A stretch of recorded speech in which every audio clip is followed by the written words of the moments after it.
Thursday, November 13th game recaps. Let's get into it. So we saw a couple of other games on November 13th yesterday, which was very interesting. So we'll start off with the game between the Oilers and the Jackets. Second time in a few weeks that these two teams have played. The Jackets got to a big lead, nearly blew it again, but this time we're able to hold on and get the 5-4 victory over Edmonton. Matteo Olivier and Charlie Coyle were fantastic, combining for 6 points in this game. 2 goals for Olivier, a goal and 2 assists for Coyle. Really good stuff there from the Jackets of a 3-game point streak and are 2 games above 500. For the Oilers, they're back down to only 1 game above 500. Even though Draisaitl scored 2 goals and McDavid had a couple of assists, it was not enough to get the win for the Edmonton Oilers as they lose ground in the Pacific. Then, in a really interesting game, we saw the Calgary Flames, led by Dustin Wolf, shut out the San Jose Sharks 2-0. The Flames get their 5th win of the year and are able to stifle the red-hot Sharks offense. Well, for the Sharks, they wasted a really good performance from Yaroslav Askarov, who had some really solid save percentage, but it was just not enough to get the win against the Calgary Flames in this one, as they fell a little bit in the Pacific. And then we also saw the Colorado Avalanche's reign of terror continue, as this time they took down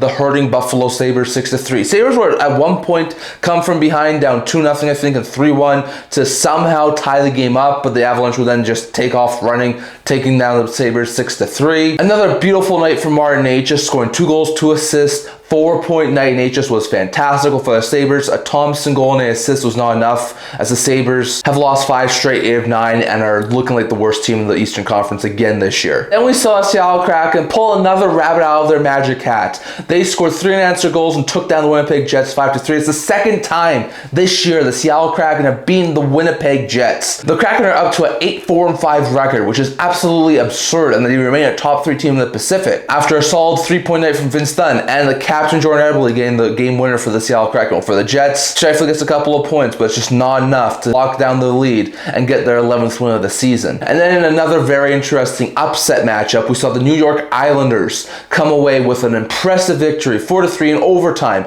over the Vegas Golden Knights. Matthew Barzal would score a late game-tying goal, and then on top of that, Pajot would score the short-handed overtime winner to help the New York Islanders win. Matthew Schaefer had another couple of points, and the Islanders are now 3 games above 500 at a 9-6-2 record. Well, my Golden Knights are not looking overly good. Like, they are hurting right now. They're missing Aiden Hill. I don't think Hart can come soon enough for the Vegas Golden Knights, because that goaltending and defense is atrocious. And even though they had a 3-goal comeback, they weren't able to hold on in the dying seconds. They lose their 4th straight. They're 7th in their last 9 games, and they're down to a 7-4-5 record. Not great news there for the Golden Knights. Those are all the game recaps here for today.